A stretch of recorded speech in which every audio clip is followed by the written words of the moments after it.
צהריים טובים, שמי אפי מתתיהו, והיום 9 ליוני 26, אני עם כצל'ה, יעקב כץ, במשרדו בקבוצת בשבע.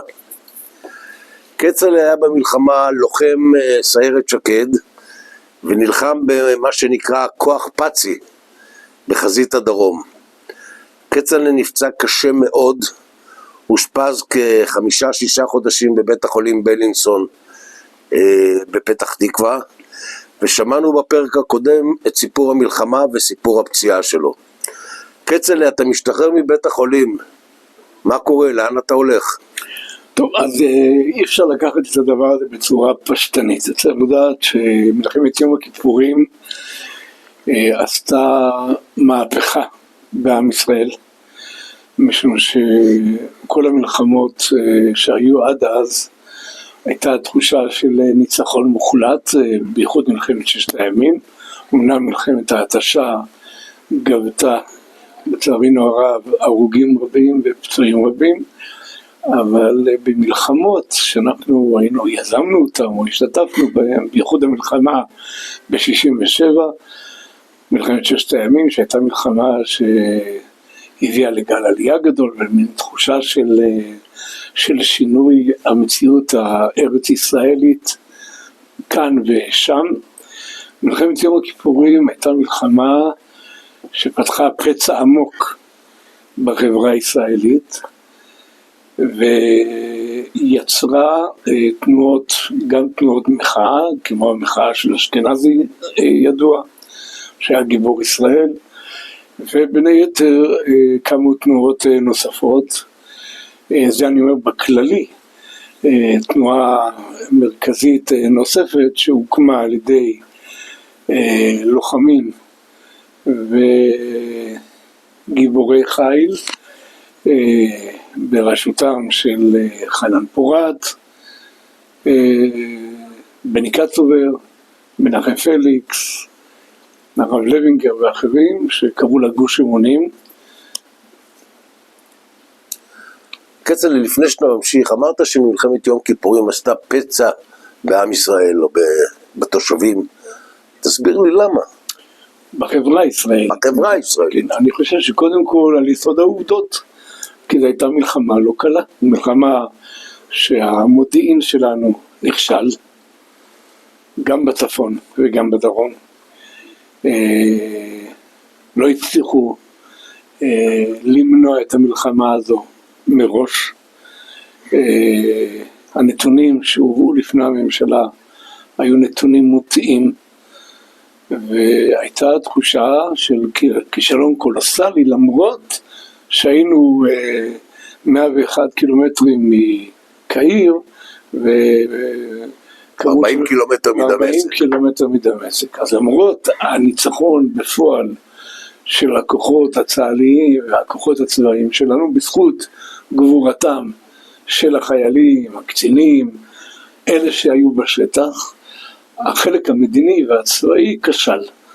וזה הביא, וזה היה פצע גדול, משום שלא היינו מורגלים בנפילות. עם ישראל היה מורגל, בייחוד אחרי מלחמת ששת הימים, בתחושה שאנחנו עלינו על גל של ניצחונות, והליכה קדימה, ולא חס וחלילה הפסד במלחמה, או תחושה של הפסד במלחמה, וזה לא משנה כרגע כמה קילומטרים היינו מקהיר או מדמשק, אבל התחושה הייתה אולי בגלל כמות ההרוגים הגדולה, כמות הפצועים הענקית, ותחושת הכישלון שלא הצלחנו לעצור את המלחמה בזמן.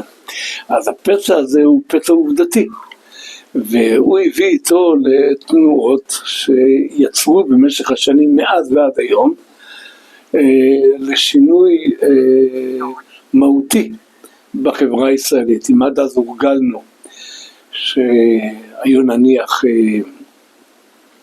גופים מסוימים שפוליטיים או תנועתיים ששלטו או שהובילו את החברה הישראלית, אחרי מלחמת יום הכיפורים בא שינוי גדול. צריך לזכור שבגין אחרי שנים עולה לשלטון ונהיה ראש ממשלה, והאמת היא שמאז ועד היום, בצורה כזו או אחרת, יש שיאמרו הימין בשלטון ולא השמאל בשלטון.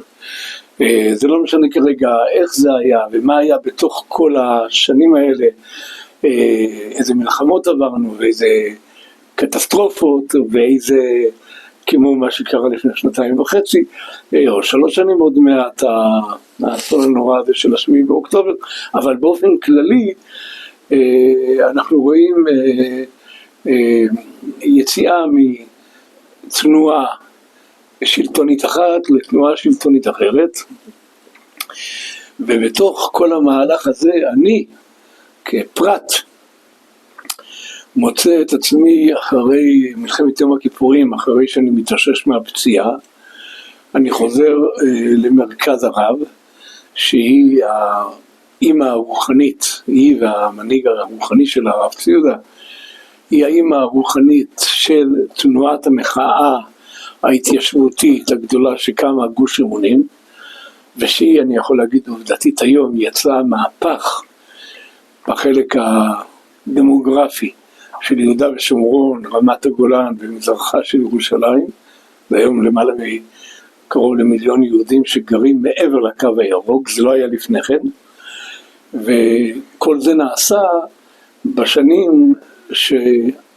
שהחלו מיד אחרי מלחמת יום הכיפורים, עם עלייתו של בגין לשלטון, ועד ימינו אלה אנחנו מדברים על קרוב ל50 שנה, עם שינוי מהותי בתפיסה הפוליטית בעקבות השינוי הדמוגרפי שחל במקומות שדובר עליהם כשטחים על שטחים, שטחים שיוחזרו או יעבירו אותם לידי גורם ערבי כזה או אחר. אז אני מצאתי את עצמי גם מבחינה אידיאולוגית וגם מבחינה מעשית מעורב עד כל גופי וכל ראשי עם מקלי, מעורב בתנועה הזו שנקראה גוש אמונים, והוקמה על ידי אנשים שהזכרתי מקודם, כמו חנן, בני, הרב לוינגר ואחרים, ושהצליחה, אני יכול לדבר עכשיו על התוצאה הסופית, שהיום אנחנו קרוב ל600,000 יהודים ביהודה ושומרון, קרוב ל400,000 יהודים במזרחה של ירושלים, קרוב ל30,000 יהודים ברמת הגולן, וזה שינוי תפיסתי מעשי בשטח, שהיום אני צריך רק להתפלל שילך וימשיך. כשאתה חושב שבראש האופוזיציה, בצד המרכזי שמאלני, עומד היום אדם כמו בנט שהיה לפני כן יושב ראש מועצת יש"ע, כן, והוא החלק שנחשב המתנגד ליהודה ושומרון, אז אתה אומר באיזשהו מקום התקדמנו מאוד ועשינו כברת דרך ארוכה בדברים שאני, משום שהשאלה היא עכשיו עליי, הרעיון הוא איתי, איך כיצד, מה אתה כיצד. אז אני אומר, אני יכול לומר שהעליות הראשונות של גוש אמונים, הייתה כתבה פעם של שי הסגל, זיכרונו לברכה, על סייר הצעדה, אני הייתי זה שבפועל הייתי אחראי להביא, כאשר עלו המתיישבים, כל פעם זה התחיל בסבסטיה, מספר עליות, אז אני הייתי זה שאמור להוביל, והובלתי אנשים רבים במשך הימים, עד שהדברים נפתרו, עד שהוא הוחלט על ידי פרס ורבין להעביר את הקבוצה לקדומים, כל הימים שהם שהו בשטח שם, אני הייתי אחראי להובלת קבוצות רבות לסבסטיה, עם דאגה גדולה מאוד להרחבת המסגרת של כמות האנשים. אנחנו מדברים לפני 50 שנה, אז אפשר לדבר על כמויות הרבה יותר קטנות מה שיש היום, שהיום מדובר על מיליונים, פעם היה מדובר על כמה עשרות אלפים, שהיה צריך להוציא אותם מהבתים ולהביא אותם לשטח, ואני במקביל ללימודיי במרכז הרב, עסקתי רבות בנושא הזה של הרחבת והעצמת התנועה שלקחה על עצמה לגרום לכך שיהודה ושומרון ברמת הגולן ומזרחה של ירושלים, גם עזה ובנותיה, לא יעברו לידי ידיים נוכריות. אני יכול לומר שבחלק מהדברים הצלחנו. רמת הגולן, אני יכול לומר היום, תחת ריבונות ישראלית, מזרחה של ירושלים תחת ריבונות ישראלית, וביהודה ושומרון בפועל יש היום קרוב ל-600,000 יהודים, שזה גם שינוי דמוגרפי ומהותי, שמשמש כקטליזטור מרכזי בהחלטותיה של ממשלה כזו או ממשלה אחרת שתקום. זה לא דבר של מה בכך. אני רוצה שתיכנס לי טיפה, אולי תרחיב על זה בהמשך, אבל עכשיו בנקודה הזאת, בדיוק מה הפעילות של גוש אמונים, לא ברמה האסטרטגית והרוחנית, מה עשיתם קצת בשטח? תן לי איזה כמה... כן, אז אני יכול לומר שבשטח באמת הפעילות הייתה, היא חולקה לשני חלקים. חלק אחד היה חלק מעשי, זאת אומרת העלייה של היום חבר'ה בני 70, 80, אז היינו חבר'ה צעירים, אחרי מלחמת יום הכיפורים, בני 20 עד 30, פלוס מינוס פלוס בגילאים הללו, עם הרבה מוטיבציה, עם הרבה רצון לשנות כדי שלא יחזור, כדי להבריא, או להבריא במידה מסוימת את הפצע שגם אנחנו היינו חלק ממנו, ואנחנו חשבנו שחלק מרכזי שעשוי לתת לחברה הישראלית תשובה לנפילה של מלחמת יום הכיפורים, היא תהיה העלייה בהתיישבות, מה שהוביל את עם ישראל במשך שנים, את החלוצים של עם ישראל במשך שנים, שמפלגת העבודה או תנועת העבודה עמדה בראשה, ההתיישבות בגליל, ההתיישבות של 11 נקודות בנגב, כאשר זה היה הדבר המרכזי שהוביל לחזור על אותה תנועה, ובאמת אנחנו מוצאים שהיו אנשים במפלגת העבודה, כמו יגאל אלון ואלתרמן ואחרים, שעמדו בראש התנועה ונתנו לנו יד. אני רוצה, זה חלק אחד. החלק המעשי, העלייה לשטח, הקמת קדומים, הקמת עופרה, וכשבגין עולה לשלטון, הקמת 13 נקודות, שאני חלק מהם, אני עולה לבית אל, שהיום היא עם קרוב ל10,000 תושבים, עם תוכנית לבנייה של עיר שלמה של 50,000 תושבים. זאת אומרת, אני עולה לבית אל, כאשר אני זוכר שהיה דולצ'ין, אתה מוצא סיפור מהשטח, אני בבית אל נמצא בשטח ועסוק בבנייה של הבניין הראשון שנבנה מאבן, מאז נבנו עוד עשרות ומאות אלפים, אבל בבניית בית המדרש בבית אל ובית הכנסת, ואני לא יודע איך זה קרה, אבל בציר שאני סללתי מהמחנה הצבאי עד בבית אל, המקום הגבוה בבית אל, שזה היום נקרא גבעת הישיבה שמה, ציר שאני סללתי אותו בעצמי, צילמתי גם את העלייה לקרקע, היה ציר לא מזופת, אלא ציר אפר, ופתאום הגיע דולצ'ין, שהיה יושב ראש הסוכנות היהודית, יחד עם משלחת מאמריקה, משלחת הנשיאים, לא יודע איך הם הגיעו עד היום, הוא לא סיפר לי איך, והייתי לבד בבית אל על הגבעה, לבד. זאת אומרת, היו 20 משפחות שהיו בתוך המחנה הצבאי, אבל אני הייתי בשטח לבד, עסוק עם הקבלן בבנייה, כאשר חוץ מהעלייה, הציר, והבניין שבבנייה לא היה שום דבר בשטח, הכל ריק. שנבין שהיום יש בבית אל עוד מעט תהיה עיר, היום עם 6,000, עם 7,000, 8,000 אנשים, ועיר והם בישראל שאישרו רק לאחרונה אלפי יחידות דיור, זאת אומרת מקום שמתפתח להיות עיר גדולה. בצפונה של רמאללה, כן? בעתיד תהיה רמאל בעזרת השם.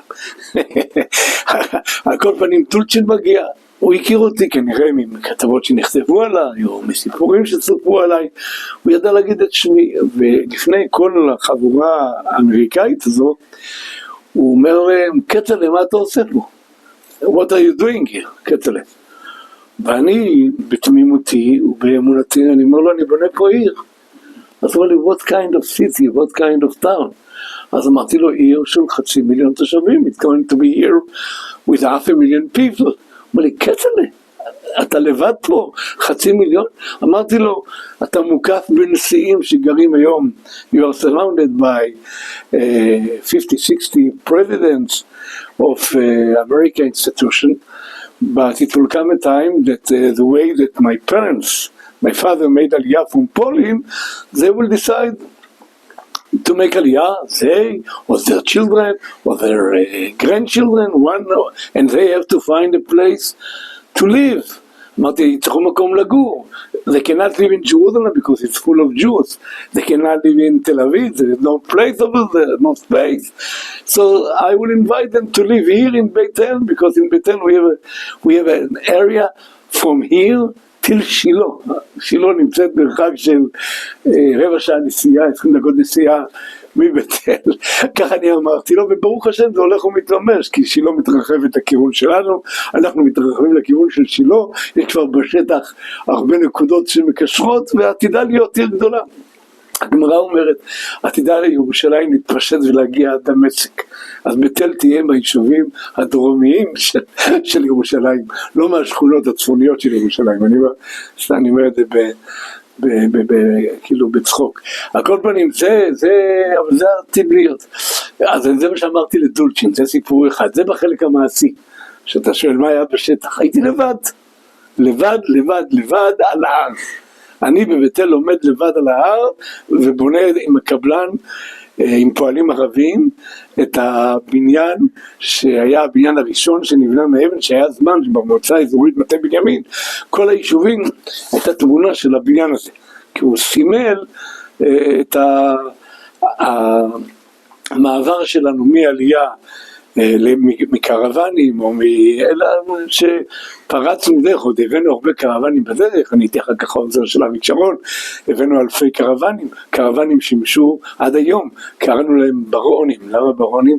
היה העוזר של אריק שרון, קראו לו אורי ברון, הוא ליווה אותנו, היה תת-אלוף בצה"ל, והוא קרא לי במכתבים, היה קורא לי בני כצל'ה, ככה אהבנו אחד את השני, ועד היום אנחנו קוראים לכל הקרוונים ברונים, משום שהוא היה זה שדרך הברונים, דרך הקרוונים של אריק שרון, אריק שרון, הכל פרדוקסלי, מה שקורה פה במדינת ישראל, אבל אריק שרון היה תמיד אומר לי, כצל'ה, תרחיב את המרחק בין הקרוונים. הוא היה ברולוגו מעיר לי שהקרוונים יותר מדי צמודים אחד לשני, כצל'ה, צריך להשתלט על שטח, אז תגדיל את המרחק בין הקרוונים. זה בחלקים המעשיים של ההתקדמות בשטח. אבל אני יודע... איפה קיבלתם את התקציבים בימים הראשונים? אז זהו, אריק שרון היה היושב ראש של איך קראו לזה? הוועדה לענייני התיישבות. הוא היה שר החקלאות, ובממשלתו של בגין, וכל מה שהוא יכל להעביר לנו, לעזור לנו, הוא דחף קדימה. הממשלה לא הייתה היא לא הייתה כל כך מעשית. היא לא, אריק שרון היה אומר לי, כצל'ה, אתה לא נמצא בישיבות הממשלה, אבל אני מראה להם מפות, אף אחד מהשרים לא מבין על מה אני מדבר. הוא אומר, אתם מכירים, הייתם שם, אתם זוכרים. הוא אומר, אף אחד לא יודע על מה אני מדבר. בשבילהם זה מקום מעבר להרי האלפי, מעבר להרי ההינדי, מעבר להרי החושך. אף אחד מהשרים, כולל ראש הממשלה, לא יודע על מה אני מדבר. אז אני יכול לעשות בזה כתוב בעיניי. אז הוא באמת סייע, אפשר לומר שאריק שרון באמת, להרבה אנשים זה היה שוק שהוא הלך לאן שהוא הלך. לי לא היה שוק, אני הכרתי אותו בצבא, הכרתי אותו לאחר מכן. כל מה שאריק שרון עשה זה בערך כמו טראמפ היום. מי שמכיר את טראמפ, אז הוא לא מתרגש, הוא יודע שככה האיש, יכול להיות כאן, יכול להיות שם, זה לא, אין יותר מדי עקרונות. יש עיקרון שנקרא אריק שרון, יש עיקרון שנקרא טראמפ. כן, צריך הרבה סייעתא דשמיא, שזה שנבחר ידע שיש עם ישראל ולא רק הוא עצמו. אבל נעזוב את הפוליטיקאים של היום, כמו בנט, שכל היה יושב ראש מועצת יש"ע, היום לקח את לפיד, ומחר הוא יזרוק את לפיד לכלבים וילך עם נתניהו. הכל אפשרי, כי אין שום מחשבה אידיאולוגית, כל המחשבה היא אישית. אז אני מספר על אריק שרון, שהיה כל הבנייה בימים האלה ברוב המקומות, וזה היה במספר, היה בנבי צלח, שנקרא לימים נווה צוף, כמו שזה היה באלון מורה, כמו שזה היה בקדומים, כמו שזה היה בעוברה, כמו שזה היה בכל המקומות הראשונים שהקימונו. אז באמת הדחיפה הראשונית הייתה על ידי גוש אמונים, או התנועה המיישבת של גוש אמונים, אמנה, שסייעה רבות מאוד. אז היה אורי אריאל בראש שלה, אחר כך היה זמביש, עד היום זמביש, גיבור חי, והיום זמביש בונה אלפי יחידות של אבן. אז במשך השנים זה אלפי יחידות של קרוונים שהבאנו לשטח. אגב, גם פה גייסנו תרומות גדולות כדי לקנות קרוונים, כדי להביא קרוונים לשטח בכספינו שלנו. אז היו לנו יהודים שתרמו כסף, אחד תרם קרוון אחד, אחד תרם שני קרוונים, ועבדנו עם טרום אסבסט, אני לא יודע מי היום בונה את הקרוון, אז הייתה חברה בצפון שנקרא טרום אסבסט. לא קניתי אף פעם מניות כמו דן חלוץ. אם הייתי קונה מניות של טרום אסבסט הייתי מיליארדר היום, אבל לא קניתי, כי אני קניתי מהם את הקרוונים, אז ידעתי כמה אני קונה וידעתי שזה יקפיץ את המניה, אבל לא העלינו בדעתנו להיות דן חלוץ. אז את מה שהוא עשה אנחנו לא עשינו. על כל פנים זה, אבל אני רוצה לספר דווקא סיפור בחלק רעיוני, זה החלק המעשי בשטח. אנחנו מעלים את היישובים, מעלים את הקרוונים, ואריק שרון כיושב ראש ועדת שרים לענייני התיישבות וכשר החקלאות עומד כמו אריה ומסייע לנו. אני הייתי מדבר עם אריק שרון 18 פעמים ביום, הייתי נוסע אליו כמעט כל שבוע ומבלה איתו שעות ומתכננים את ההליכה קדימה. זה אולי הייתה מעלה שלי בתוך המערכת של גוש אמונים, שהייתי קרוב מאוד לאריק שרון, הייתי כמו בן שלו מבחינה מעשית, מאוד אהב אותי, מאוד העריך, מאוד ידע מי אני, עוד מהסיירת, עוד במבצעים, כולל החילוץ שלי שהוא הציל אותי. אז הקשרים עם אריק שרון בשנים האלה שהוא היה בממשלה הראשונה של בגין ובממשלה השנייה, אנחנו מדברים בשנות ה-70, סוף שנות ה-70, במהלך של השנים הראשונות, עד מלחמת לבנון הראשונה, שאז הוא נופל עם הוועדת חקירה וכל מה שקורה, אבל בשנים האלה הוא עומד כמו אריה, כמו דוב גדול, ועוזר לנו בכל התמיכה הראשונית, ליישובים הראשונים שהתחלנו להקים. אנחנו מדברים אז על כמה מאות אנשים שגרים ביהודה ושומרון, כשאני מדבר היום על קרוב ל-600,000 יהודים רק ביהודה ושומרון, אני לא מדבר על מזרחה של ירושלים ששם יש לנו 24 שכונות עם קרוב ל-400,000 יהודים. היום החלק של מזרח ירושלים, השכונות במזרח ירושלים כמו גילה, השכונה גבעה צרפתית, פסגת זאב, רמות אשכול, רמות וכדומה, מהווים למעלה מ-50% מתושבי ירושלים. למעלה מ-50%, קרוב ל-400,000 יהודים, ואם יש מקום שבונים היום, המקום היחידי שיש מקום לבנות, זה בשכונות שנמצאות במזרחה של ירושלים, כי במערבה, בבית וגן, בעין כרם, בבית הכרם, במקומות האלה כבר אין מקום לבנות. המקום היחידי שניתן לבנות, זה רק בחלקים האלה. אז כמו שאמרתי, אני משמש בגלל הקרבה לאריק שרון וחברותי במזכירות היותר מורחבת של גוש אמונים, לימים גם במזכירות המצומצמת, יחד עם בני, יחד עם חנן, יחד עם לוינגר, יחד עם מנחם פליקס, יחד עם דניאלה וייס. אני אחד מהחבורה, ואני אומר שבחלק שלי יותר הוא בחלק המעשי. ופה אני רוצה לספר סיפור שהוא מאוד מעניין והוא מאוד משמעותי, והוא גם מאוד מאוד השפיע על הבחירות שבהם נבחר מנחם בגין ב-77. אנחנו מדברים על 74, 75. יש יהודי בצפון, גיבור ישראל, שאומר שלא היה חייל כמוהו בתולדות ישראל, מאיר הר-ציון. מאיר הר-ציון רואה את התופעה הזו של גוש אמונים, ומשהו מצלצל לו במוח. הוא כותב מכתב לרב צבי יהודה, מעניין, לא לחנן, לא לרב לוינגר, הוא כותב לרב צבי יהודה. הוא אומר לו, מה זה? מה זה הדבר הזה, התנועה הזו, שאומרים שאתה הראש שלה, הרוחני שלה? מה זה הדבר הזה? מאיפה זה מתחיל? מה זה ההתיישבות הזו שאנחנו לא הכרנו אותה לא בעמק יזרעאל, לא בעמק בית שאן, לא בעמק הירדן, לא בכנרת, לא בדרום, לא בצפון, תנועה התיישבותית, או היו קיבוצים דתיים, אבל הם היו די נלווים לקיבוץ הכללי, כמו שהרב ישראלי אמר, שפעם זה היה בגבעת חיים, היום זה אצלנו, אבל מה זה התנועה ההתיישבותית שמקורה ומקוריותה תורה והתנ"ך, מה זה? אבל שזה קרה לי, אני עד היום זוכר, קרה לי, אני מדבר לפני פחות מ-50 שנה, ב-1975, 75, 76? 51 שנה כבר. 51 שנים, כן, אני כבר, אבל אני זוכר שזה סביב ה-50. ברור שזה קורה לי, ומראה לי את המכתב שהוא קיבל ממאיר הר ציון. והוא אומר לי, אני רוצה, מאיר הר ציון אומר שהוא רוצה מישהו שיבוא לגור אצלו.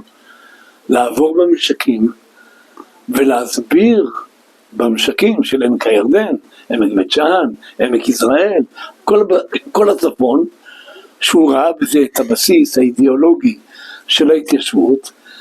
אני רוצה שתיסע, אז אמרתי לו, אני לא רוצה לנסוע לבד, כי להיות לבד, אז הוא אומר לי, מי אתה רוצה שייסע איתך? אמרתי לו, היה לי אח בישיבה, עד היום, תמיד חכם גדול, אבל אני רוצה שאח שלי יבוא איתי, ונסענו למאיר הר ציון, גרתי אצל מאיר הר ציון חצי שנה בבית. חצי שנה שגרתי אצל מאיר הר ציון.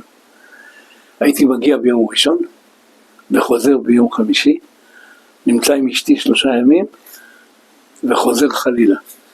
ובחצי שנה הזו עברנו ממשק, מי שקבע את הפגישות במשקים, לא יכול היה להגיד לו, זה היה מאיר, הייתי נוסע איתו.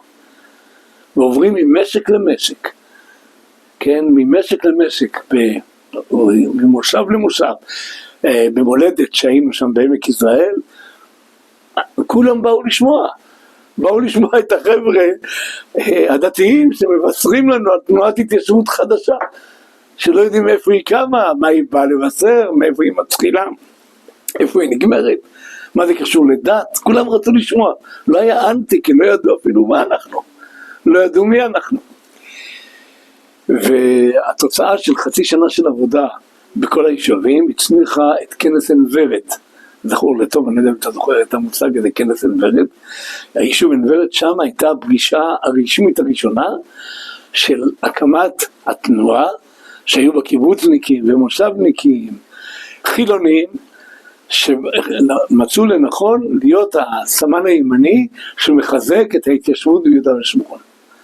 כנס עין ורד, מי שיסתכל עכשיו בגוגל ושומע אותי, תסתכל על כנס עין ורד, מתי הוא, והיה עוד לפני הבחירות. לכן אני אומר, התוצאה הייתה שבבחירות שהיו ב-78, 77, שבגין עולה לשלטון, חלק גדול מההתיישבות העובדת, בעיקר במקומות שאנחנו היינו, הצביעו לליכוד. זה היה שינוי גדול בתפיסה הפוליטית של אנשים שתרגמו את זה, את הנושא של ההתיישבות אחרי מלחמת יום הכיפורים, והאכזבה מגולדה מאיר, והאכזבה מדדו, והאכזבה מכל מה שקרה במלחמה. התרגום המעשי היה לא תמיכה, זה היה תמיכה פוליטית במפלגות שייצגו את הימין.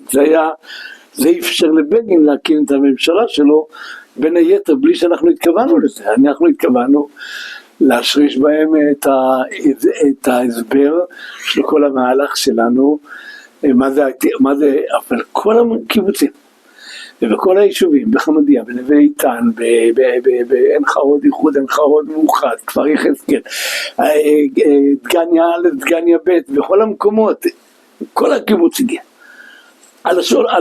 ישבו על החלונות ולא הפריעו, שיתפו פעולה, רצו לשמוע מה זה גוש אמונים. אז זה כבר הייתה אחרי עלייה של סבסטיה, ואחרי העליות הראשונות, ועופרה, והקמת היישובים, פתאום יש יישובים ביהודה ושומרון, ולא הייתה התנגדות, כי עוד לא ידעו מה זה.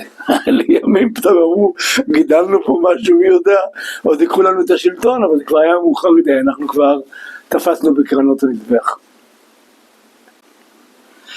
במילים אחדות, אם אפשר לסכם, אפשר לומר ואני רוצה לתת את הקרדיט פה למאיר הר ציון, שבעצם האיש הזה, שאני שמח על המציאות הפוליטית שהשתנתה במדינת ישראל, אף פעם אתה לא שמח בצורה שלמה, ב100%, אבל אם ניקח את 50 שנה האחרונות, מאז שבגין עלה לשלטון, כ-50 שנה, אז אפשר לומר שלמאיר הר-ציון, גיבור ישראל, יחיד ומיוחד במינו, יש חלק גדול במהפך המשמעותי הזה, לבניינה של מדינת ישראל כפי שהיא נראית היום, שיש כאלה שמאוד עצובים, ואנחנו מאוד מאוד שמחים. אז אני אומר, אם אנחנו רואים את התוצאות היום, שקרוב ל1,000,000 יהודים גרים מעבר לקו הירוק, הקו הירוק זה הקו שהיה גבול בינינו לבין יהודה ושומרון, בינינו לבין עזה, בינינו לבין רמת הגולן, שהקו, בינינו במזרחה של ירושלים, שירושלים הייתה מבודדת, הקו הזה נפרץ, והיום יש בסך הכל כמות כזאת גדולה של יהודים שלא ניתן שלא להתחשב בה. למאיר הר-ציון שיצר את המהפך הזה במכתבו לרב צבי יהודה, ואני שזכיתי שהרב צבי יהודה יקרא לי מכל החבורה, קרא דווקא אליי, והאומץ שהיה לי אשתי לעזוב אותי זמן לא רב אחרי חתונתנו, כאשר אני מתחתן ב-74 וכבר שנה אחרי זה, שנתיים אחרי זה, אני עוזב את הבית לחצי שנה ורק מגיע לסופי שבוע, וזה יצר מהפך גדול בעם ישראל, ומהפך ששינה את התרבות הישראלית ואת המהות הישראלית מקצה לקצה. זה תוצאה של מלחמת יום הכיפורים, שאמרתי שהיא הייתה, שאנחנו ראינו בה חלק מההבראה של הפצע הנורא שתפס את החברה הישראלית. עכשיו, הסיפור של מאיר הר-ציון הוא סיפור אחד, מיני הרבה סיפורים. אני זוכר גם, היו גם ימים קשים, אחרי שהוחלט על ידי ממשלת ישראל לפנות ולעקור את היישובים של סיני, כאשר בגין, הדבר הראשון שהוא עשה, הוא אמר יקומו הרבה אלוני מראה, אבל הוא גם הלך ועשה את ההסכם שלום עם סאדאת, שהיה כרוך בעקירת כל ההתיישבות היהודית ומסירת סיני לידיים נוכריות, למצרים בחזרה. ואנחנו הקמנו את התנועה לעצירת הנסיגה מסיני, ואני נוסע יחד עם פרופסור יובל נאמן, ויחד עם נציגים של ההתיישבות של סיני, ויחד עם הרב דרוקמן למסע באמריקה לנסות לשכנע את יהדות אמריקה שתעמוד, כי היהודים שמעו שלום, יהודים באמריקה שומעים שולם, מוכנים למסור גם את השדרה החמישית, את פיפט אבניו. יהודי תגידו בשביל שלום, אז אין לו, הוא מאבד את הצפון לגמרי. שולם, גם אלה שהיו בעד שלא נמסור, אבל שמעו את המילה שלום, אז הם השתגעו.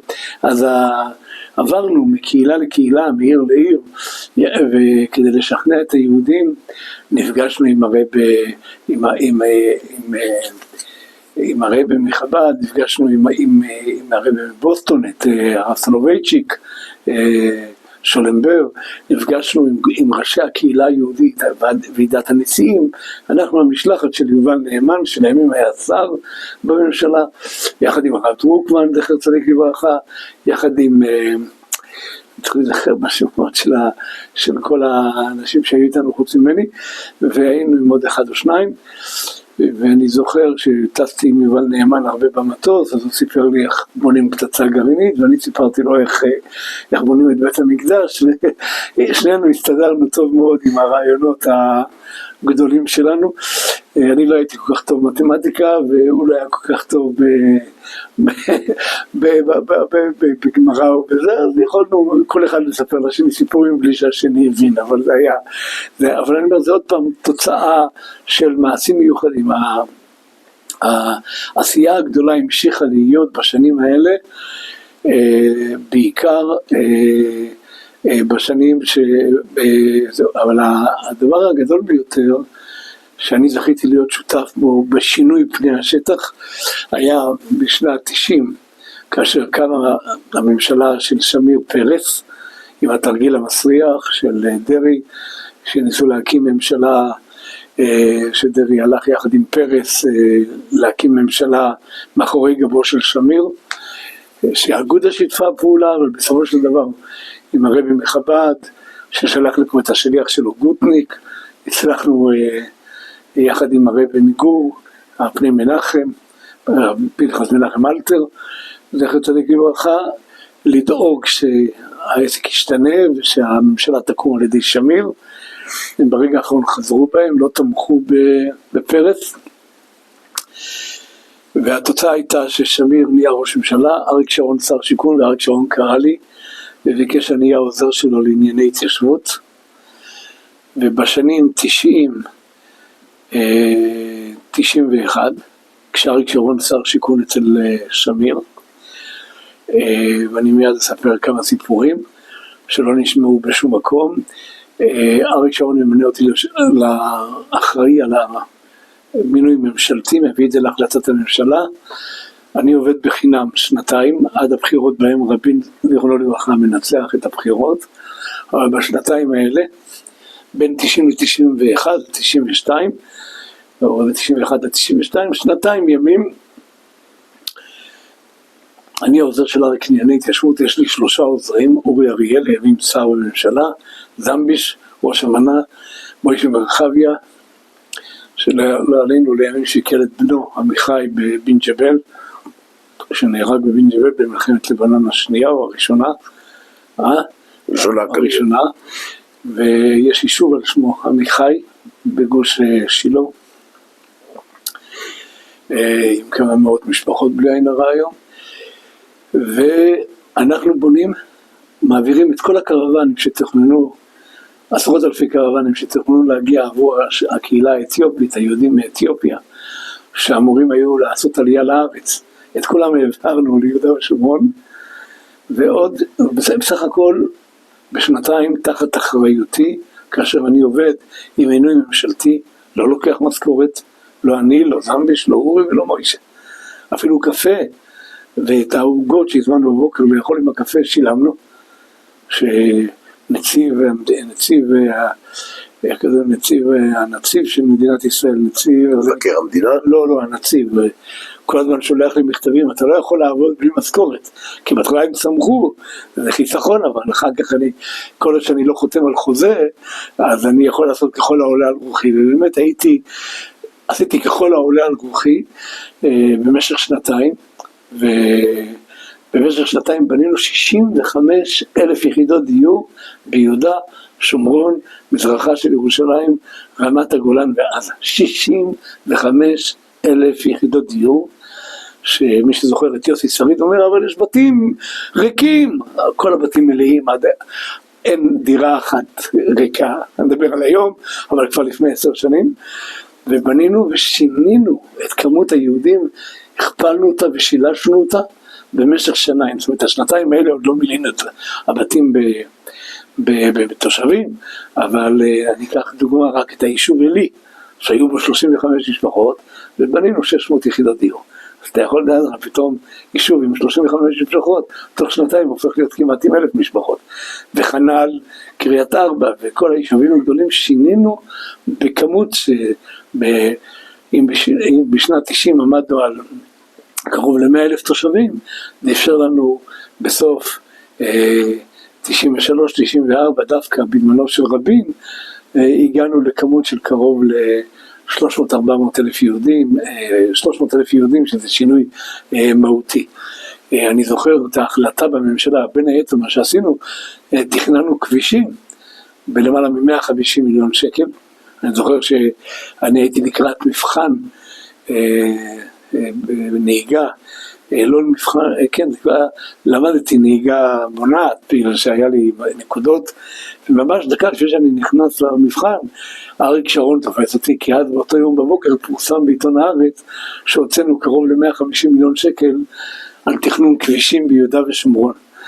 וצועק, אני מיד אספר למה אני מזכיר את הסיפור הזה, צרח עליי, אתם יודעים שאריק שרון ידע לצרוח, כמו שאפי איתם סיפר, שכשהוא אמר לו לא לעשות את ההתנתקות, אז הוא צעק מהחדר, צא מכאן, הוא צעק עליו, אבל היה שר בממשלה אפי, הוא זרק אותו מהחדר, הוא ידע לצעוק, הוא צעק עליי, קטר, אתה הורש, מי נתן לך רשות לקחת 150 מיליון, מאיפה לקחת את זה, באיזה רשות, צעק עליי, צעקות גדולות ורמות, לימים, רבין, הדבר הראשון שהיה צריך כי הלכו על אוסלו, זה היה ב-96, אז אם הולכים על אוסלו, איך אפשר לעבור ברמאללה, איך אפשר לעבור בשכם, אז הוא הביא החלטה לממשלה לבנות את כל הכבישים שכצל'ה תכנן. אז שאלו את יוסי שריד, איך הצבעתם?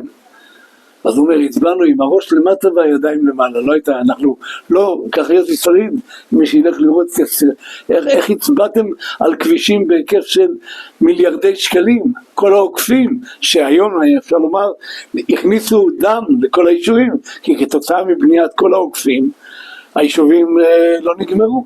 אז לא רק בתל, כל היישובים בדרום, והיישובים בצפון, עוקף שכם, עוקף רמאללה, עוקף ג'נין, עוקף מה שאתה רוצה.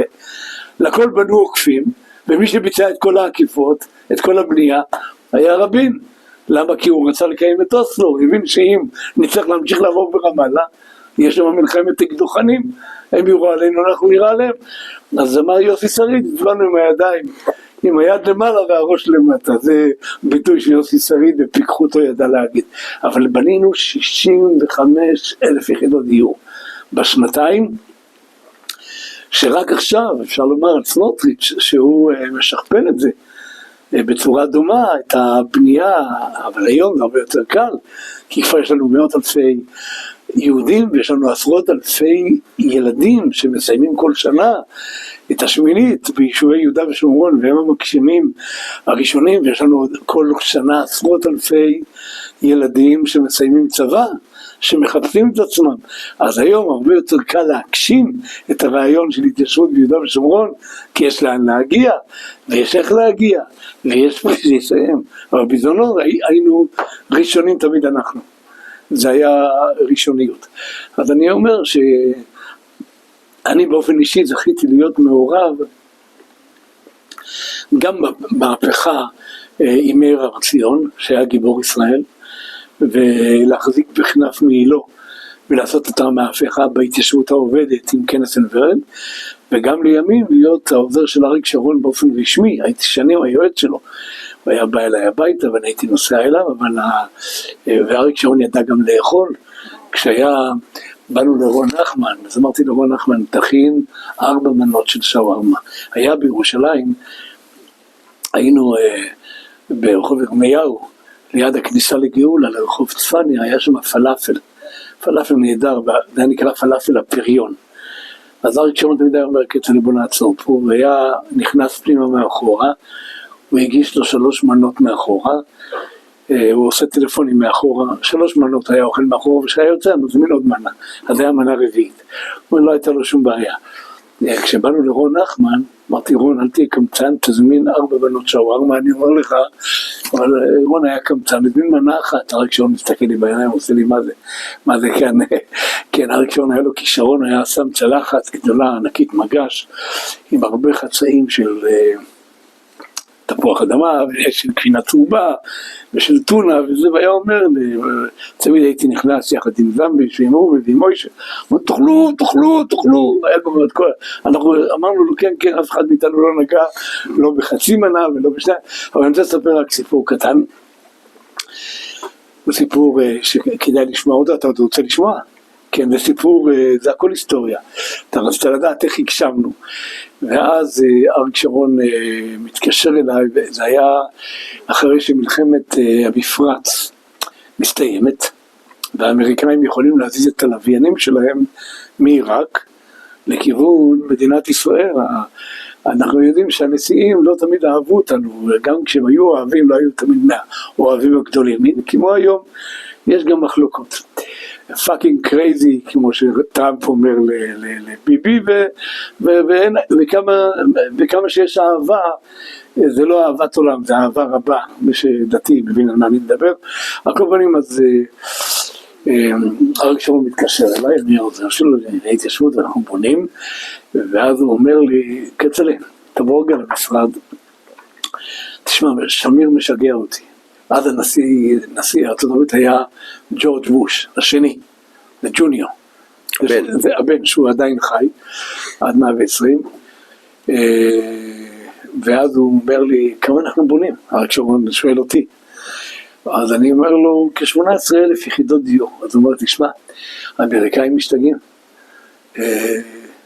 שמיר מתקשר אליי, ושואל אותי, כמה בונים? אז אמרתי לו 18,000, אז אוקיי, בסדר, אני הולך לחתכי, ואז אני מקבל טלפון מאריק, כצל'ה, תכתוב מכתב, 6,000. אחרי שם הוא מתקשר, תכתוב 2,000. כשאני שאלתי אותך כמה בונים, הוא אומר לי, תכתוב 2,000, אז אני כותב 2,000. יום אחרי זה שמיר מתקשר אליי, ראש הממשלה, סיפור מעניין. אומר, כצל'ה, מה נשמע, אתה יודע כמה שאני אוהב אותך, וזה אני רוצה שתבוא אליי למשרד.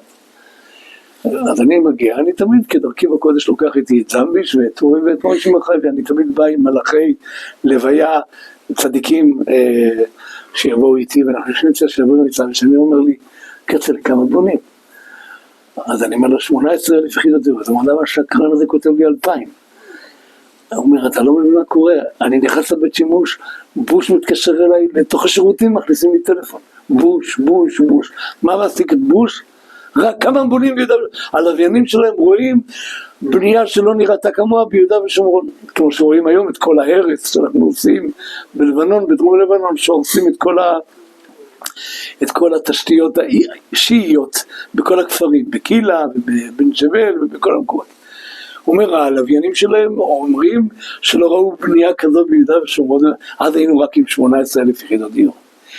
אז הוא אומר, אז אני שמח, כי אני אומר, תגיד לי אם זה 18, מה שאתה אומר לי עכשיו, או שזה 2,000, מה ששרון שלח לי, השקרן הזה, אז אני אומר לו, זה 18,000, אז הוא אומר, אני שמח, אתה שואל, אני אסתדר עם בוש, שירדוף אחריי, אני שמח שהוא נשמע, כמה שאני שמח עם האקסודוס, עם העלייה מרוסיה, אני לא שמח פחות ממה שאתה עושה שם, תמשיך, ואת ההתמודדות עם הנשיא האמריקאי, אני אתמודד איתו.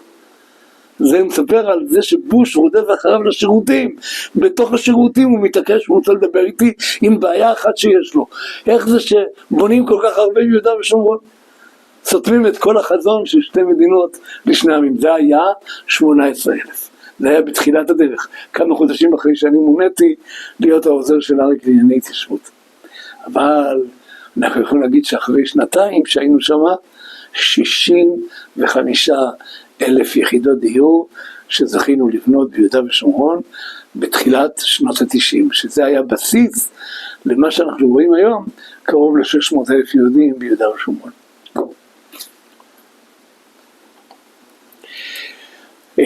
צריך לספר שבתוך כל המהלך הזה, אני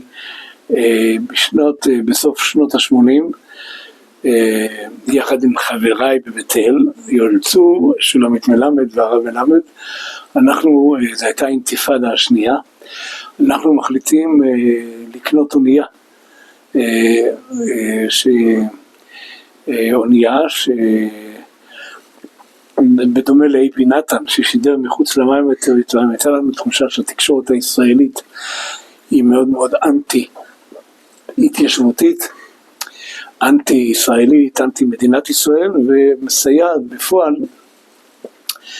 אנחנו מדברים עוד על שנים שלפני ההתנתקות, עוד לפני לא ההתנתקות, עוד לפני עלותו של רבין לשלטון, שכל נסיעה הביתה, אם זה בדרום ואם זה בצפון, אני הייתי צריך לעבור תמיד את קלנדיה, מחנה הפליטים, אל עמרי, מחנה פליטים, אחר כך את רמאללה, כן, ולהגיע לבית אל, זאת אומרת, אתה נרגם בדרך 3-4 פעמים, צה"ל בהוראה מלמעלה לא עושה שום דבר, ואין מכונית שמגיעה לבית אל, או נוסעת מבית אל, שלא מופגזת באבנים. זאת אומרת, אני, כיוון שהייתי קצין בסיירת שקד, עם כבוד לאומי, אז הייתי נוסע לאט, וברגע שזורקים אבנים הייתי יוצא מהמכונדים, המקל רץ ומנסה לתפוס את אלה שזורקים אבנים. אז גם חטפתי בגוף הרבה אבנים, הייתי מגיע הביתה כולי כחול מאבנים שחטפתי מהערבים. אבל זו הייתה כמעט נסיעה יומיומית. ואז החלטנו שצריך לשים לדבר הזה סוף, וקנינו אונייה שבאה בהפתעה למדינת ישראל, ולפתע פתאום העמדנו אונייה ליד אייבי נתן, אונייה שקראנו לה ערוץ 7, אוניית הצבי, ששידרה במשך 15 שנה, ועשתה מהפכה תקשורתית, משום שהשמאל הישראלי היה מוכן לקבל את הכל, אבל שיהיה עוד מישהו שיגיד דברים, אנחנו רואים היום, יש גלי ישראל, את ערוץ 14, זה עולה להם בבריאות, הם לא מסוגלים, חלק מהבעיה של הקיצונים בכל מקום, כן, בכל מקום, קיצונים יכולים להיות מימין או משמאל, קיצוני לא מסוגל לסבול שיש למישהו אחר דעה, או דעתו לא מתיישרת עם הדעה שלו, זה בעיה אני אומר לכל אחד שהוא בעל מנטליות או בעל הכרה קיצונית שלא מסוגל, גם בעל ואישה, אם בעל לא מסוגל להכיל את דעותיה של אשתו, הוא לא יכול להתחתן איתה, הוא לא יכול לחיות איתה. אותו דבר בין אחים, צריך להיות מסוגלים להכיל, בייחוד שמדובר בין אחים, אבל את ערוץ 7 אי אפשר היה לבלוע, זה פשוט היה למעלה מכוחותיה של השמאל הישראלי ומכוחותיו של בית המשפט לכל גווניו. ומהרגע הראשון שעלינו לשידור ועמדנו מחוץ למים הטריטוריאליים של מדינת ישראל, עמדנו מול טענות ומענות, אבל לא היה אפשרי לפעול נגדנו כי עמדנו ליד אייבי נתן. אז הקמת ערוץ 7 זה היה נושא שעלה לנו עשרות מיליוני דולרים, שגייסנו את הכסף מחוץ לארץ, וקנינו אונייה, ושיפצנו אותה, ועמדנו עליה משדרים, והעמדנו אותה מחוץ למים הטריטוריאליים של מדינת ישראל 3 מייל, בצמוד לאייבי נתן. אייבי נתן הוא היה הביטוח שלנו. והאמת שהיינו מחוץ למים הטריטוריאליים, אני זכיתי שבזכותי הגדילו בסופו של יום את גבול המים הטריטוריאליים. בצד המערבי, המזרחי, נלחמו נגדנו על יהודה ושומרון, אבל בצד המערבי כל כך שנאו אותנו, שבהתחלה בעזרתו של מרידור שהיה בליכוד והלך נגד הציבור שלנו, הוא היה שר המשפטים, הוא חתם על זה, הוא היה לעזר לכך שיגדילו את תחום המים ל6 מייל, אז אני התרחקתי מהאונייה 6 מייל. ידעתי שבאייבי נתן לא הביאו גם אם הוא היה על החוף, הוא היה על החוף, הוא שידר מהחוף. אבל הוא היה, זה כמו היום, הבן של גלי בערב מיארה. הוא יכול לגנוב בפוד, אבל לא יעשו נגדו שום דבר. אבל נגד אחרים כן יפלו. אז אני התרחקתי 6 מייל. אז הם הרחיבו את תחום המים ל12 מייל. הגדילו את דן מרידור שהתברר היום שהוא בקצה של הקצה של האמא של הקצה של השמאל הישראלי, הוא כבר היה אז ככה, הוא היה שתול של השמאל הישראלי בממשלה של שמיר. שמיר בגלל אהבתו אליו, שמיר בכלל הייתה לו חולשה לאנשים שהיו ילדים של אנשים במחתרות כמו רוני מילוא, אולמרט, ביבי, כל החבורה הצעירה הזו שלא תמיד הלכה בדרך הנכונה לדידי, היא הייתה מלוטפת על ידי שמיר, כי שמיר ביניהם גם היה דן מרידור, והרחיב את הגבול ל12 מייל. עד היום גבול המים הטריטוריאליים של מדינת ישראל גדל ל12 מייל כדי לדפוק את כצל'ה, כי היה לי קשה מאוד ב12 מייל, לא יכולתי להוריד עוגן, אז הייתי צריך להיות על המים כל הזמן, וזה היה כמעט בלתי אפשרי, ואז הם הלכו למשפט נגדנו, כן, אחרי 15 שנה, ומשפט נגד ערוץ 7, זה אחרי שעבר חוק של ערוץ 7, עבר חוק שמתיר לערוץ 7 לעלות לשדר מהיבשה, ואז הפרקליטות יחד עם מרץ הגישו בג"ץ, כאשר מצד אחד יוסי שריד בכנסת מגן על אייבי נתן, הוא אומר לא מותר, אני רוצה שתקשיב, לא מותר לשדר, כי הוא אייבי נתן, ולך אסור לשדר. למה ככה? זה לא צריך להיות כמו היום, זה לא צריך להיות עם הסברים, בלי הסברים, בגלל שאייבי נתן יכול לשדר, ואתה לא יכול לשדר, אבל לא יכלו לפגוע בנו, כי אייבי נתן היה לידי. אז כל עוד שוב, אפשר היה להגיד, אני תוקף את כצל'ה, שולמית אלוני הייתה שרת התקשורת, אנחנו ניסינו לעבוד על אייבי נתן, ידענו שמנסים לשכנע אותו, והם הצליחו לשכנע אותו שבשם הממלכה ובשם המדינה להטביע את האונייה שלו. הוא הטביע את האונייה שלו, יום אחרי שהוא הטביע את האונייה שלו, המשטרה פשטה על ערוץ 7, על האונייה, לחשבון, זה לא יאומן כי יסופר, אבל בגלל ערוץ 7, בגלל החוק של ערוץ 7, שבית המשפט העליון ביטל, אהרון ברק, אני רוצה לספר לך, כי זה דברים שאני מעורב בהם אישית, כי זה כל הנשמה שלי עם ערוץ 7, עם ההקמה של שהיום אתה יושב באולפנים של בשבע, שזה ההמשך של כל מה שהקימונו, ברוך השם שהיום קשה להילחם נגדנו, אבל בית המשפט, לקחנו את רנטו ירק, עורך דין רנטו ירק, אחרי שהגישו בג"ץ נגד החוק של ערוץ 7, עבר חוק בכנסת ישראל, שערוץ 7 יכול לשדר מהחוק, חוק ערוץ 7. אהרון ברק הגישו בג"ץ, הפרקליטות, יחד עם מרץ, יחד עם כל גופי השמאל בישראל, ואנחנו לקחנו מישהו שהיה בפרקליטות, היה ראש מחלקת הבג"צים, רנטו ירק, אני אומר את השם, ונפגשנו עם רנטו ירק בפגישה הראשונה איתו, זה היה ברחוב כנפי נשרים 24, במשרד של, אני זוכר של מי, של עורך דין, מבית אל, לוי, אני רק אומר, ורנטו ירק אומר לנו, חבר'ה, ככה הוא מתחיל, ומה יקרה לרב שגר במאה שערים, ששם דגל ישראל? ככה הוא מתחיל את הישיבה, איתו. אנחנו סוחרים אותו בתור העורך דין שיגן עלינו, כן? מה קורה לרב שגר במאה שערים וישים דגל ישראל? אנחנו נתנו לו לענות, אמר באותו יהרגו אותו, גם אם הרב הכי חשוב, הכי זקן והכי צדיק. הוא אומר, אהרון ברק הוא מאה שערים, הוא הקיצוני שבקיצוניים במאה שערים. אם הוא מאשר את החוק, הוא גמור, אין לו חיים. בברנג'ה שלו, של מאה שערים, החילונית, האריסטוקרטית, אם הוא לא סוגר את ערוץ 7, הוא גמר את החיים שלו. הוא גמר, אין לו מקום, הוא חייב, אם זה נכון, לא נכון, אז רק שתדעו, אני אשמח להיות העורך דין שלכם, אתם תשלמו לי הרבה כסף, אבל אני אומר לכם הכל לחינם, כי הוא יאשר את זה, הוא יבטל את החוק, הוא יבטל את החוק של ערוץ 7. 3 שנים נאבקנו בבית המשפט, הוא ביטל את החוק, ודקה אחרי שהוא ביטל את החוק, פשטו על ערוץ 7. כן, דקה אחרי שהוא ביטל את החוק, המשטרה פושטת על ערוץ 7, חזור ופשוט, פעם בבית אל, פעם באונייה, פעם עם שוטרים.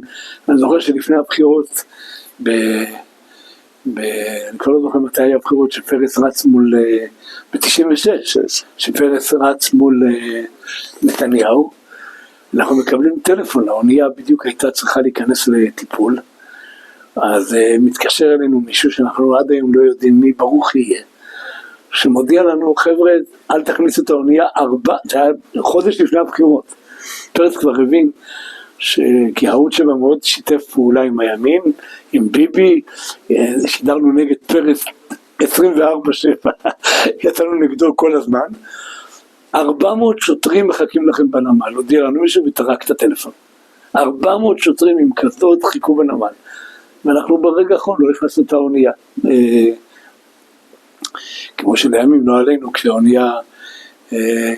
כשהיה רצח רבין, אז אני אמרתי, התקשרנו לאונייה, ובאותו לילה הרחקנו אותה עד קפריסין, אמרנו, המקום הראשון שהם יפשטו, יאשימו אותנו את כל היהודים, את כל אלה חופשי הכיפות, יגידו כולנו רוצחים, כולנו זהו, הם יעשו את כל מה שהם יכולים לעשות, מה שהם לא יכולים לעשות בעוד שנה, או מה שלא יכולים לעשות לפני כן.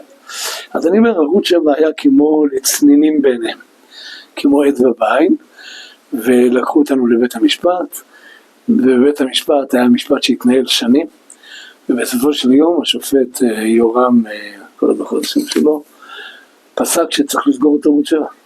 זה הפעם הראשונה שסגרו זה כבר אחרי שביבי התביע, אחרי שאייבי נתן התביע את האונייה שלו, אז זה כבר, ואז אני כבר ראיתי את התוצאה שהולכת להיות, וכשנה וחצי לפני כן, כשהתנהל המשפט, ראינו את השופט ואת הפרקליטות משדרים שנאה כזו שלא ניתנת לתיאור, ואז אני החלטתי להקים את העיתון יחד עם עמנואל שילה, שפנה אליי ואמר לי קצר, אולי נקים עיתון, ופתחנו את העיתון ופרסמנו בערוץ 7, אז עוד ערוץ 7 עבד, כל היום שיש עיתון חדש ב7, עיתון מהבוקר עד ערב, פוצצנו את זה, ואז בבית המשפט, הפרקליטה שהצגה את הפרקליטות, אני לא זוכר את שמה, אבל שונאת אותנו שנאת מוות, היא אומרת לשופט, אבל הוא כבר מצביע עליי, אני הייתי הנאשם המרכזי,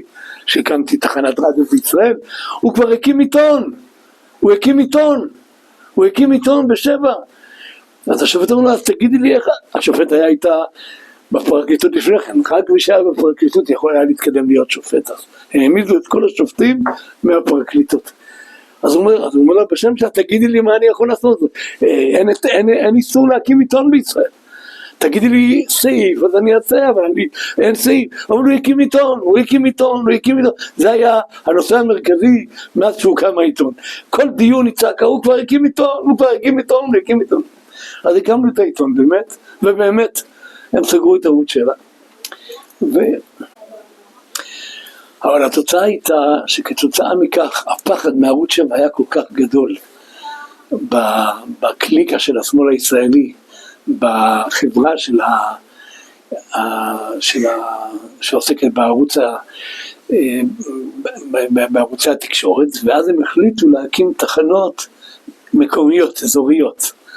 התחנות האזוריות היה קול חי, גלי ישראל, קול ברמה, כל מיני מקומות שחשבו שזה לא ישפיע, תל אביב וכל מיני כאלה, אבל בסוף התברר שהם קראו קבר לעצמם, משום שגלי ישראל הפך להיות תחנה שמאוד מצליחה, קול ברמה מאוד מצליח, קול חי מאוד מצליח,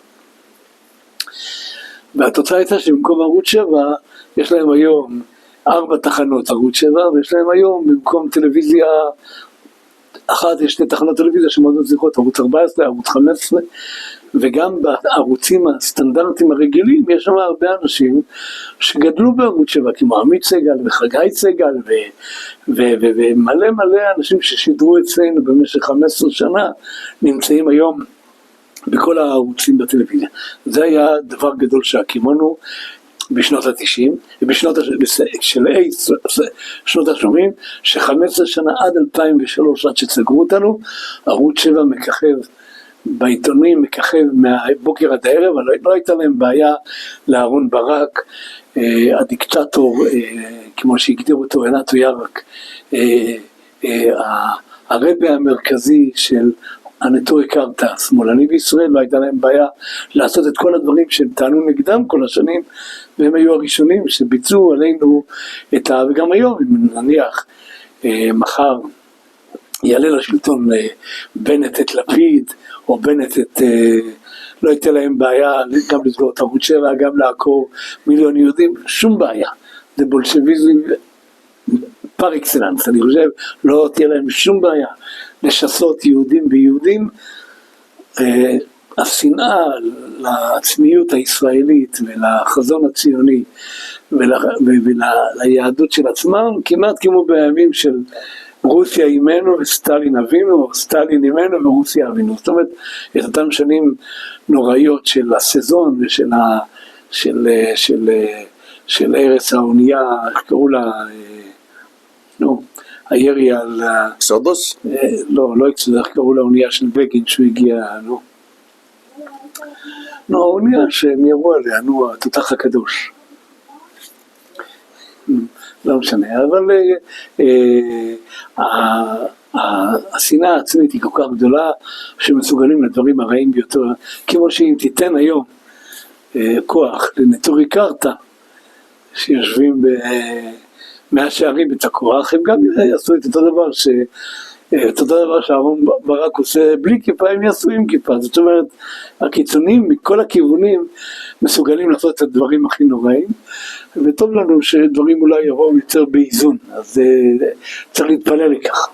על כל פנים, זה היה בשנים שעד 2003, עם הבגידה הגדולה של אריק שרון, בהליכה להקמת מפלגה חדשה, והליכה וההחלטה על ההתנתקות הנוראה, שאנחנו יודעים היום אחרי השביעי באוקטובר איזה טעות זה הייתה, ואת הנוראיות שבהחלטה על עקירת היהודים מגוש קטיף. אני זוכר, צריך להבין שאני הייתי האיש הכי מקורב לאריק שרון, ואני רק רוצה לספר פה עוד סיפור שלא נשמע בשום מקום, אבל כדאי לספר אותו כדי שיהיה חרוט בתולדות עם ישראל. אני הייתי העוזר של אריק שרון במשרד השיכון, וביבי נבחר להיות המועמד של הליכוד לראשות הממשלה ב-96. מי שזוכר, אני לא יודע אם סיפרתי את זה, אני לא יודע אם סיפרתי את זה, אבל אם סיפרתי אז תעצור אותי, ואם לא סיפרתי אז זה שווה סיפור. אני העוזר של אריק, ואריק שרון מאוד כועס עליי, וכועס גם על העוזרים שלי, על אורי אריאל, על זמביש ועל מוישה, שאנחנו תמכנו, ולא פחדנו להגיד שאנחנו חושבים שהמועמד של הליכוד צריך להיות ביבי נתניהו,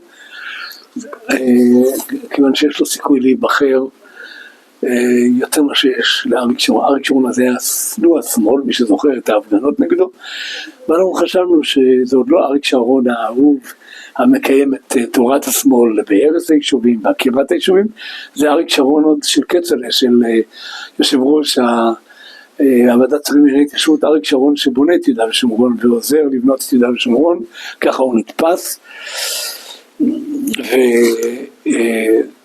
ואריק שרון קורא לנו להילטון, ביבי נבחר להיות המועמד של הליכוד, ואז מגיע היום של הבחירות, ואנחנו ישבנו ראשי גוש אמונים, ראשי ההתיישבות ישבנו בתל אביב, והתוצאות הראשונות שמגיעות מהטרנזיט, מהאקזיט,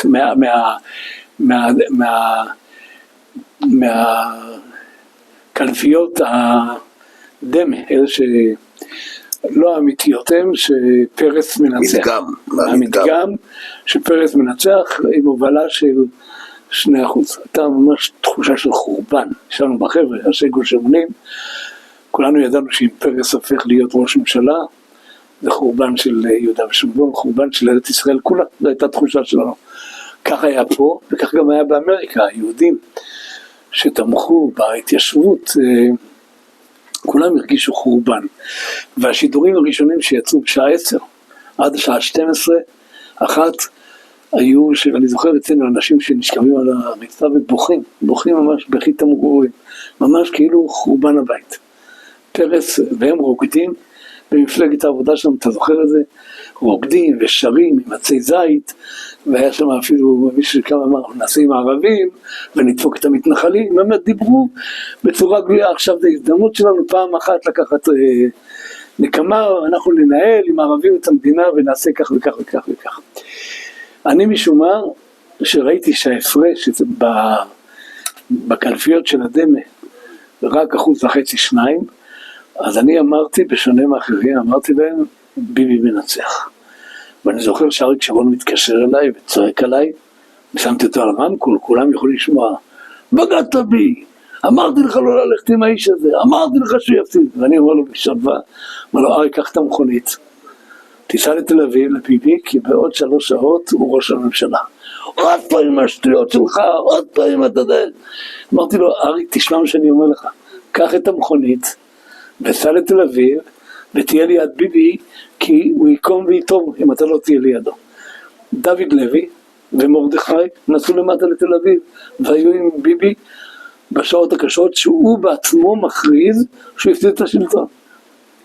אני מתקשר לאמריקה, לכל הידידים הטובים שלי, עשירי עולם, ואני אומר להם, כולם בוכים, בוכים כמו אצלנו. ממש בכי תמרורים. אני אומר להם, כמה אתה נותן? אם בעוד 3 שעות ביבי ראש הממשלה, אחד מבטיח לי $100,000, שני מבטיח לי $50,000, 20, אני עשיתי באותו לילה $1,000,000. אני עשיתי באותו לילה $1,000,000 להתיישבות ביהודה ושומרון לטובת בית אל. $1,000,000. כי הם הבטיחו, הם היו בטוחים שזה wishful thinking, אבל אין לזה שום סיכוי. והנה בשעה 12:30 הגברת מן הצמח אומרת, בבדיקת הראשונות של תוצאות האמת, הם שווים. ואז אריק שרון מתקשר אליי, כצל'ה, אני יוצא עכשיו לשטח, אבל זה כבר אחרי שדוד לוי רואים אותו ליד ביבי, ומרדכי רואים אותו ליד ביבי. הראשון היה שר חוץ לימים בממשלה של ביבי, השני היה שר ביטחון.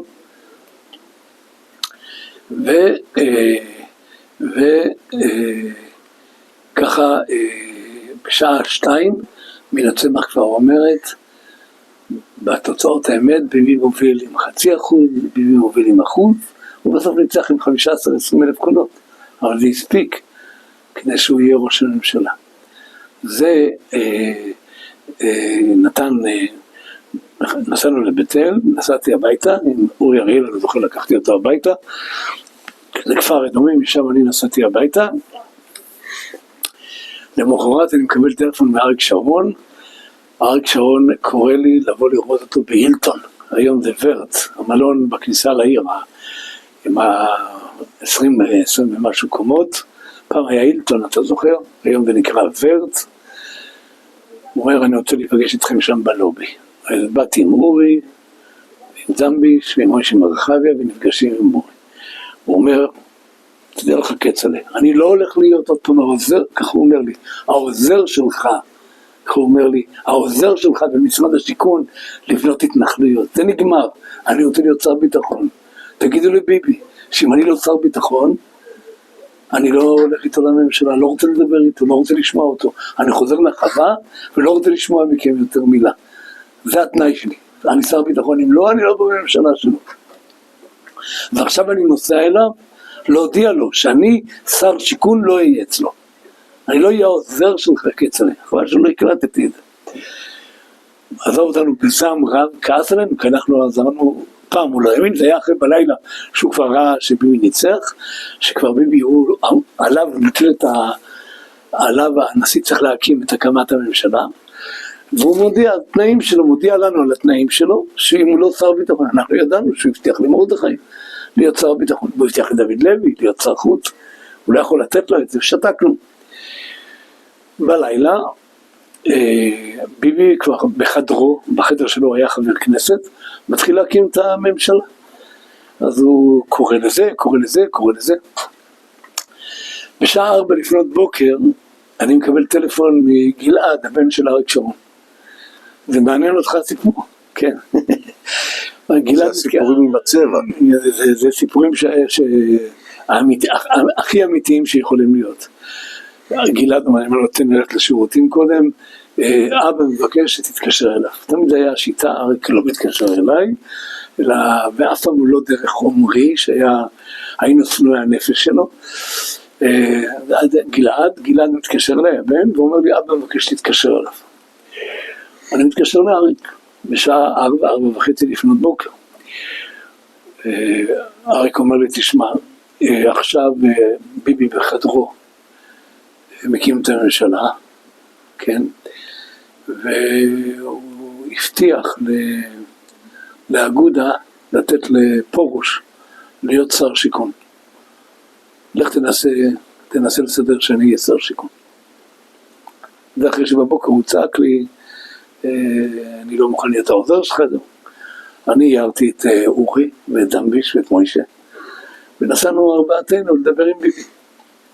הגעתי ב5:30, היה שם גם מוישה יוגב, והיה גזבר של המנה, והחדר של ביבי, חדר של חבר כנסת היה לו, עובד כמרקחה, נכנסים ויוצאים כל הקואליציה העתידית, ש"ס, אגודה וכולם, ואנחנו נכנסים פנימה לשכנע, וצריך לציין שגם דוד דוד לוי, למרות שאריק שרון לא ספר אותו, דוד לוי הבין שאסור שביבי ילך נגד אריק שרון, שהוא מעמיד לו אויב גדול.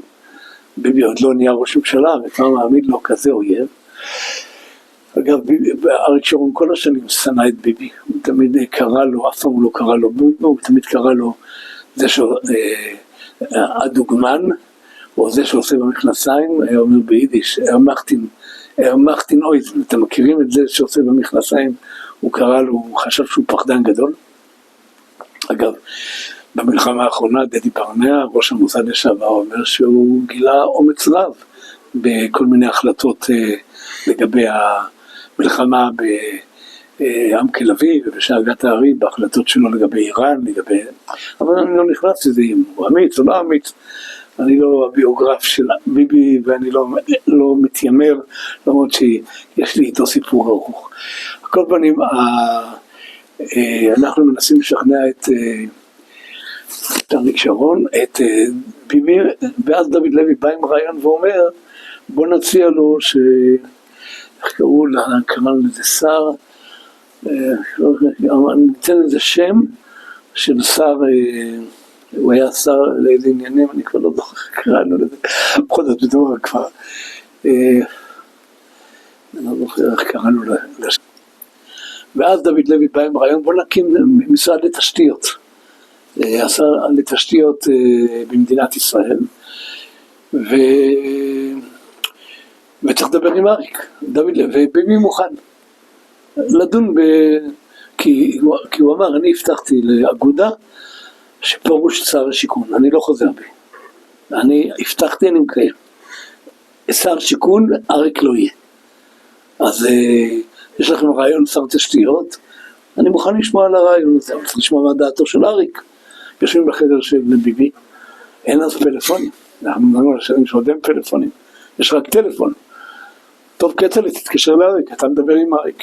ישבו שם בחדר ביבי, דוד לוי, זמביש, מוישי יוגב, מוישי מרחביה, אורי, אני כבר לא זוכר, ועוד עוזרים של ביבי, איזה 10 אנשים במספר, הטלפון השחור מוגש אליי, ואני מתקשר לאריק. אריק שרון, ואני אומר לו, כן כצל'ה, ואני אומר לו, אני פה יושב ויש הצעה, בקיצור, הבחור צועק עליי, לא יכולתי להחזיק את הטלפון ביד, אני שמתי אותו על השולחן, ומהשולחן כולם נבהלו וברחו. בוגד! בוגד! מקלל אותי, בוגד! ומפעם לפעם אשתו, לילי, חוטפת את הטלפון, ואומרת, כצל'ה, תזמין האמבולנס, ועוד דקה חוטפת כיף לב, והוא חוטף לה את הטלפון.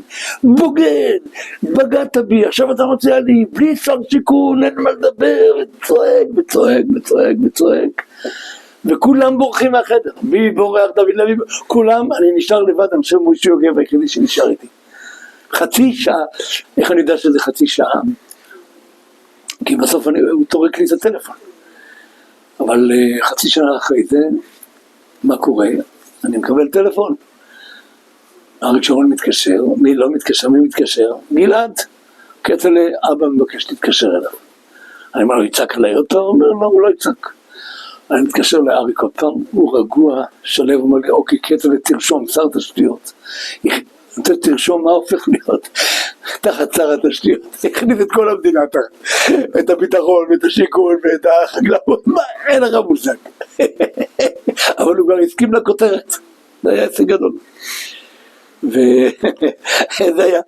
ואני מציע את ההצעה שלו, ומכאן זה התקדם, בסוף הגענו לעמק השווה, מה יהיה תחת הכותרת של שר התשתיות, מה לא יהיה, וככה קרה הממשלה, שדוד לוי הוא שר חוץ, מרדכי שר ביטחון, אריק שרון פרוש שר שיכון, אז עוד לא היה כותרת, כי האגודה לא הסכימה להיות, אבל מאז אריק שרון ניתק איתי את הקשר, זאת אומרת, מאז אותו לילה,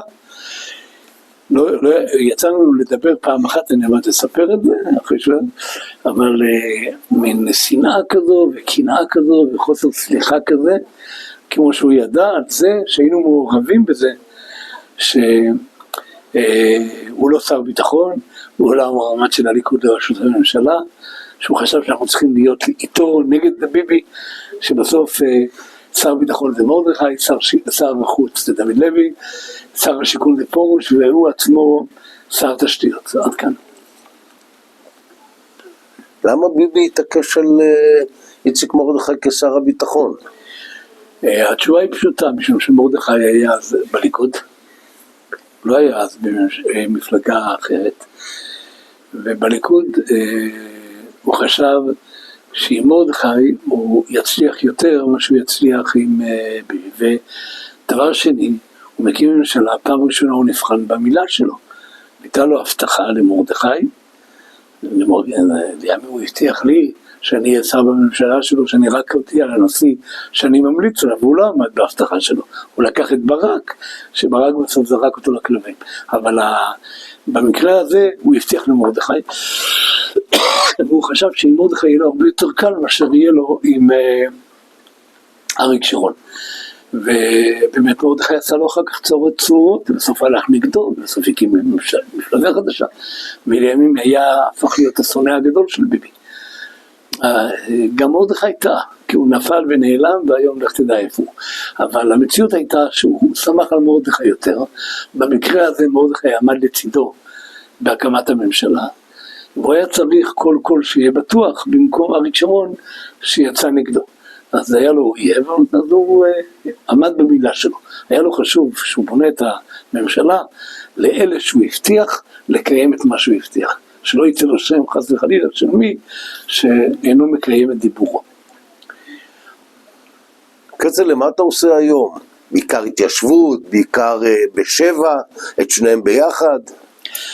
אני מתעסק, בשבילי זה מכלול שתמיד כלל את ההתיישבות ואת התקשורת ביחד, מהרגע של ההקמה של ערוץ 7 ועד דרך הימים שהקימו את העיתון, והיום את האתר בשבע שאתה רואה אותו, הכל הולך במקביל, אף פעם זה לא היה אחד על חשבון השני, זה כמו אבא טוב שיש לו כמה ילדים, ואהבתו לכל הילדים היא במידה שווה, וחס וחלילה לא להזניח אף אחד מהילדים. אז אנחנו קשורים לכל המפעלים שאני הייתי קשור אליהם, ואני קשור אליהם עד היום בשמחה גדולה. רק יש עוד נקודה אחת שלא דיברנו עליה, וזה השנים שאריק שרון סוטה ממסלולו, ויורד על העולם עם ההרס והחורבן של גוש קטיף, השינוי הדרמטי שחל בתפיסת עולמו של הבונה הגדול, שהופך להיות ההורס הגדול.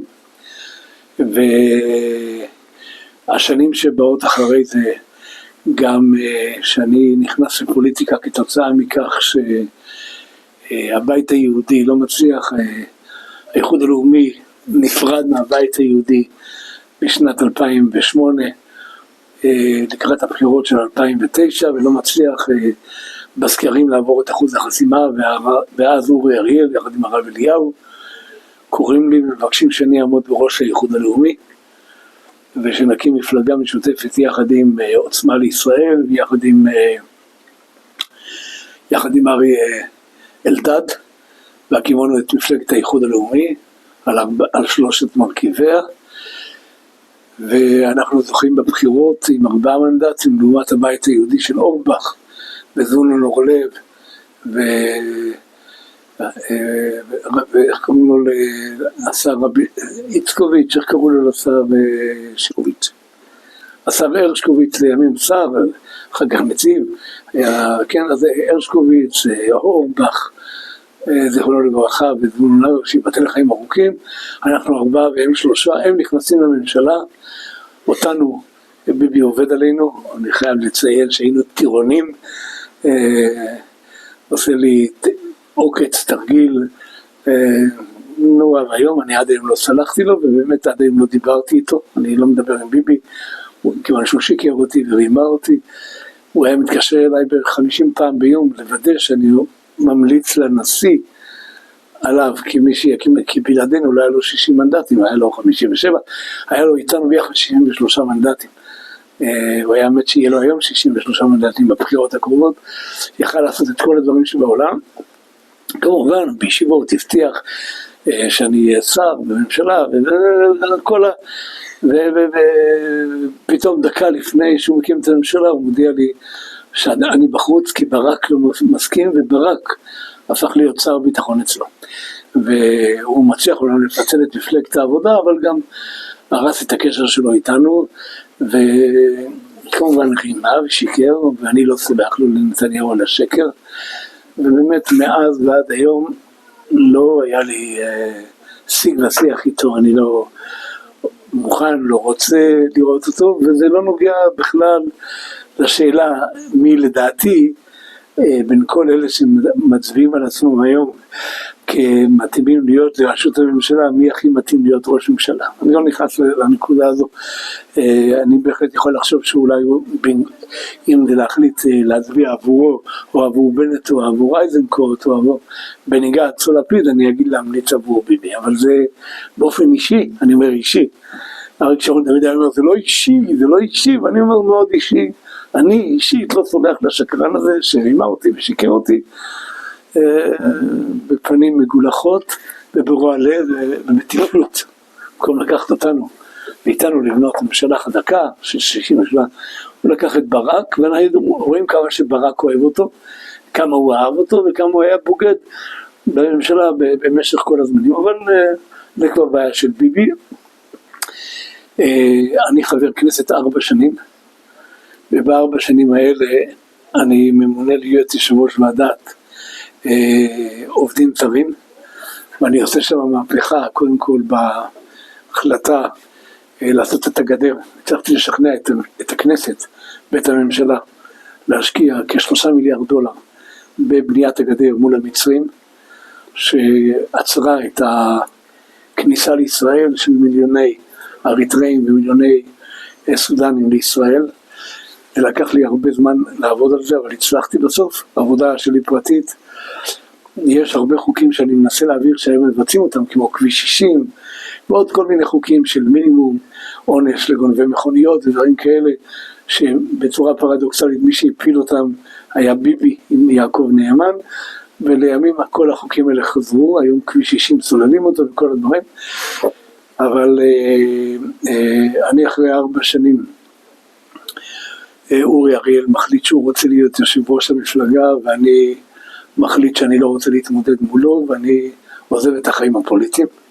עם פירושם להיות בכנסת, אני לא בכנסת, ואחרי 4 שנים בבחירות שהיו ב-2012 אני לא ברשימה, מיוזמתי אני לא רץ, לא מנסה לרוץ, ואפשר לומר שהיום אני די שמח על כך שאני לא בעולם הזה, יכול להתפנות יותר לדברים שנוגעים לעיתון בשבע, לאתר בשבע, ולכל המפעלים הגדולים ההתיישבותיים שאני שותף להם, לילדים שלי, לנכדים שלי ולנינים שלי, ובעזרת השם ממשיך לפעול ולעשות דברים טובים לטובת כל המפעלים הרוחניים והמעשיים שאני מעורב בהם.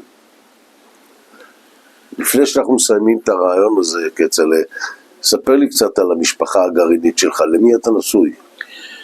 אז אני, באמת יש לי משפחה לתפארת עם ישראל, זכיתי באישה שהייתה מתנדבת במלחמת יום הכיפורים, שטיפלה בי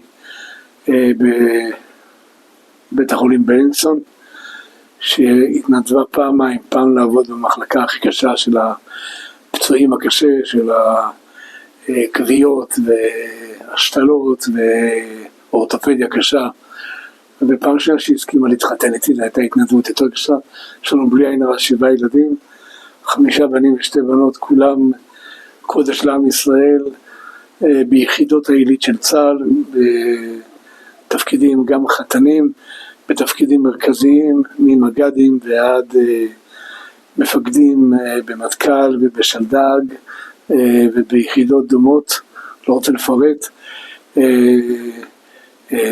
רבנים, תלמידי חכמים. יש לי היום חתן שהוא המג"ד של חשמונאים, נמצא בלבנון כבר כמה חודשים, נכדים ביחידות העילית של צה"ל, אם זה שלדג, אם זה שייטת, אם זה סיירת צנחנים, שריון וכדומה, בקיצור, ילדים לתפארת עם ישראל, נכדים, גם נין אחד, ובעזרת השם עוד הרבה נינים שיבואו, כולם עוסקים בקודש, עוסקים בהתיישבות, עוסקים בצבא. יש לי נכד שנפצע במלחמה, בחור שהתחתן עם נכדתי, יש לי עוד נכד שהוא טייס בחיל האוויר, F-16 שעושה דברים נפלאים לעם ישראל, נשוי לנכדה שלי, וכאלה וכאלה. אנחנו כולנו עסוקים מבוקר עד בוקר במסירות נפש על כלל ישראל, בדרך שחונכנו על ידי ההורים שלנו, שחונכו על ידי ההורים שלהם, וממשיכים שלשלת מדוד המלך עד ימינו אלה. כצל'ה, אני רוצה מאוד להודות לך על הדברים האלה, ולאחל לך בריאות ואריכות ימים. תודה רבה, ושכן ירבו.